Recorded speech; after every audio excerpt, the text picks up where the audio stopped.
Cheers. Yeah, cheers. Cheers across the oceans, eh? So Kira from Faron, welcome to Nightbreed. How are you? Thank you for having me. Yeah, thanks for coming on. Um, I guess so you're in Pennsylvania, right?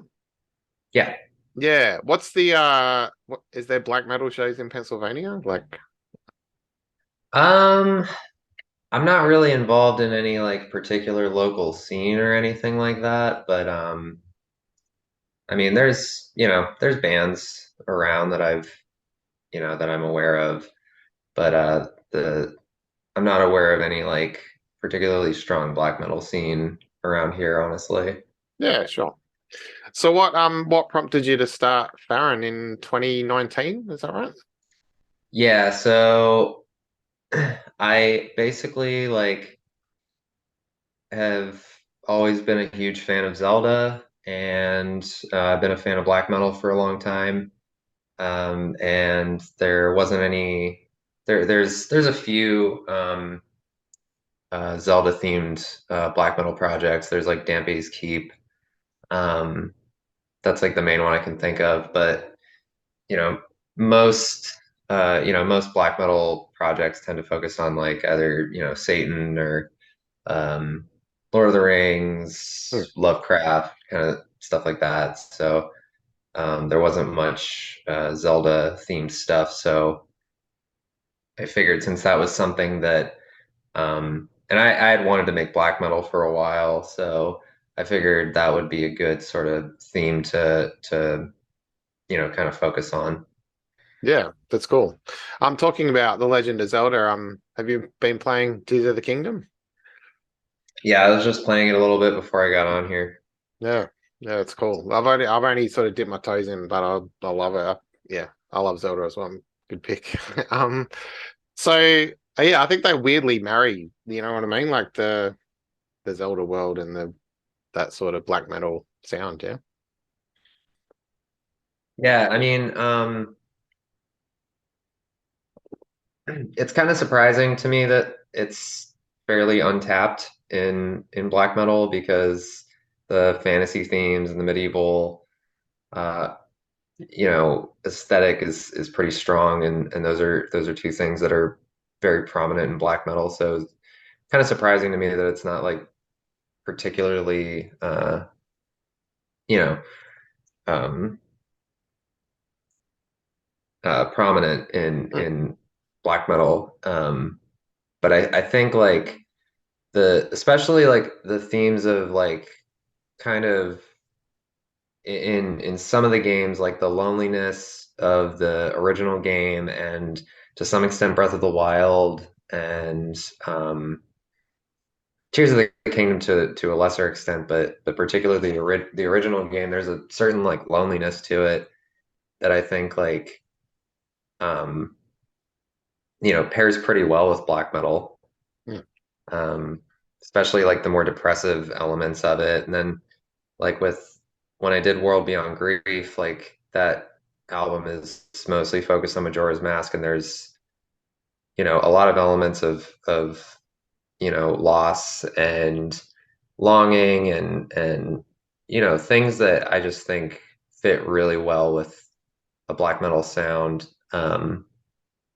So yeah. Yeah, I'm talking about World Beyond Grief. That cover, is that a reference to Majora's Mask as well? The sort of head holding hands thing.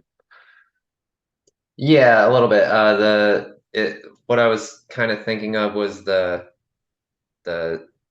when Link puts on the mask, and he has that like moment of transformation where the his eyes kind of black out and he's like Hmm. screaming at the camera. That was Yeah, kind of the main inspiration for that.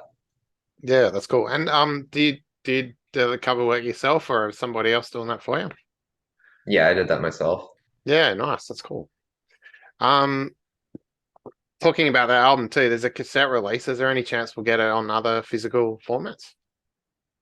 I'm not sure. Maybe CD at some point, but that's up to Abysmal Spectre. Hmm. Actually, But I yeah, think just take for now. yeah. So you're on Grimstone Records, right? Yeah. Yeah. So how'd you get together with them? I when I did Interloper back in 2020, I was trying to find a label to put it out, and I just emailed Grindstone, and they were the first to get back to me. And I fucking love old Nick, obviously, Mm. and I was I was playing Skyrim at like 5 in the morning, and I got an email back, and he said he wanted to put that out. So that's how I ended up on Grindstone, pretty much. Mm. Yeah, that's cool. I like how some of your songs sort of turn into like it's black metal and then it kind of goes into this ambient psychedelic-ish thing, like the end of I Fall in Love with the Sky. Is that something that I mean, is that an influence from some other black metal bands that kind of mix it up a bit? Not really black metal, but I make noise music too. Hmm. So that's sort of more just incorporating that kind of stuff into it. I take influence from a lot of different things. There's that part I think you're talking about, where it kind of gets into like a noisy ambient bit.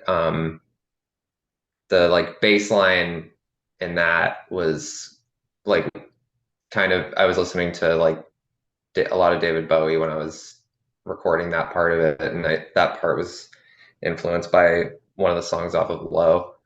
Hmm. Um, I think Low. I'm not.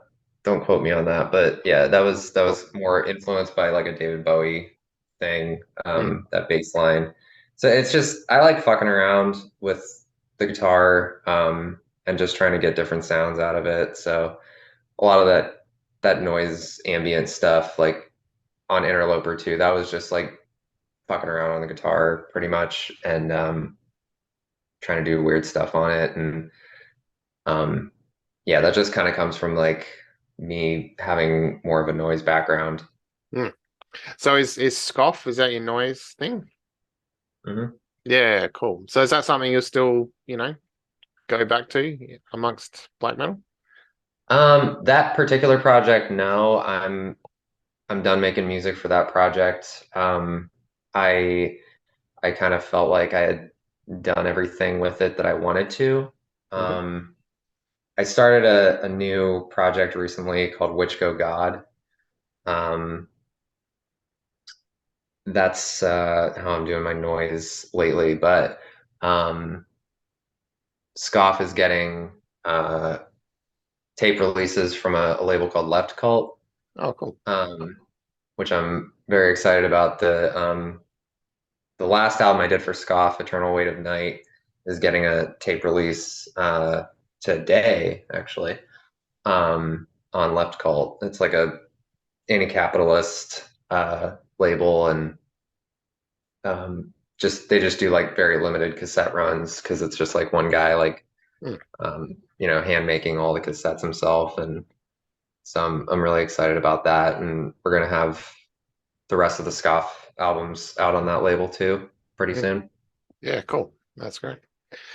Um, Away from your own stuff, what have you been listening to lately? Um, been in a death metal mood lately. Listening to like Carcass and Death and Blood Incantation and stuff. Hmm. Yeah. Um,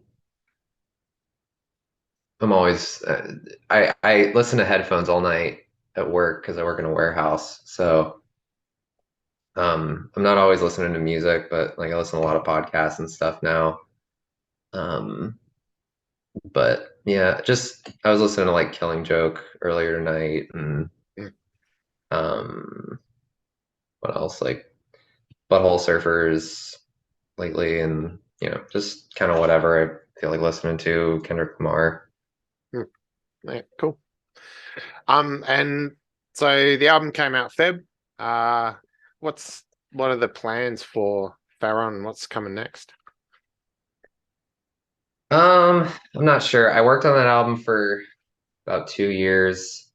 Um, so I'm not 100% sure what's next. I have an idea to kind of put out something that's more more atmospheric, I think, more like in the vein of like Paysage d'Oeuvre kind of stuff. More ambient black metal kind of stuff that just like I want to do one that's just like three or four like really long songs um that are less have less parts to them, I guess, because when I was doing World Beyond Grief, like I was trying to put a lot of different parts and tempos and different changes and stuff in it, and I don't really want to do that again right now. So I kind of want to just do something that's more just uh, you know, uh, atmospheric Hmm. and hazy, I guess. Yeah, cool. No, So nice that's one. that's probably the next move for it. Yeah. And it's obviously it's a solo thing. Is there any chance you'll make it to the stage with this project at some point? I have played a show, but it was a Dungeon Synth set. Oh, yeah. Um, it was like a Halloween set locally. It's my friend was putting on a show and asked me to do that, so I did that. Um, I would like to do, black metal stuff live, but you know, putting a band together is that's a whole other kind of thing. So there's no like immediate plans for that or anything like that. Okay. And back, pre-World Beyond Grief, you put out a split with Forgotten Wind, the Solitude of Dormancy. How'd you get together with them? That's just Abysmal Spectre, so that Oh, was okay. just Yeah. that was just a matter of um us being in contact because of Grindstone and Hmm. him wanting to do a split together, so we did that. Yeah, cool. Is there any other, anything else like that coming up? Splits, that sort of thing? Um, Me and him have talked about doing a project together. Um, I won't say too much because it's still very much in the works. Yeah. Um, Not 100% sure if it's going to happen, but yeah, we've talked about doing a black metal project together. Hmm. Yeah, cool. So yeah. All right, awesome. I'll keep an ear out, man. Thank you for your time, Kira. Love your Yep. music. Good to chat, and I'll look forward to hearing what comes next. Yeah. Yeah, thanks for having me. It was awesome. Awesome. Cheers. Have a good one.